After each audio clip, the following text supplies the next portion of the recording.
આજે 14 ડિસેમ્બર વિશ્વ ઉર્જા સંરક્ષણ દિવસ તરીકે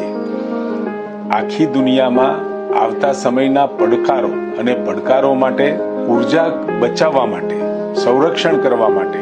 સમગ્ર દુનિયાની અંદર વીજળી કેવી રીતે બચાવવી એની ખૂબ જાગૃતતાથી આજનો દિવસ અને આજના દિવસે પીએમ સાહેબે પણ પીએમ સૂર્યઘરને પણ ખૂબ પ્રોત્સાહન આપ્યું છે, જેથી કરી કાર્બન ઉત્સર્જનનું પણ આપણે ખૂબ માત્રામાં ઘટાડો કરી શકીએ અને ગુજરાત પણ અને 2027 સુધીમાં 10 લાખ જેટલા ઘરોને સોલાર વીજળી પેનલથી પણ આપણે સજ્જ કરવા માંગીએ છીએ, જેથી કરી લોકોને વીજળી સસ્તી મળે અને ઓછી વાપરવા વાળા લોકોને પણ સબસિડી આપી. અને આ સંજોગોમાં જ્યારે વીજળીનું મહત્વ સમગ્ર દુનિયામાં વધી રહ્યું છે, ત્યારે આપણે સૌ વિશ્વ ઉર્જા સંરક્ષણ દિવસ નિમિત્તે વીજળીનો બચાવ કરવાનો અને વીજળીના બચાવ દ્વારા જે પરંપરાગત રીતે જે વીજળી પેદા થાય છે એના કારણે પર્યાવરણને પણ નુકસાન થાય છે, એ બચાવવામાં આપણે સૌ સહભાગી થઈએ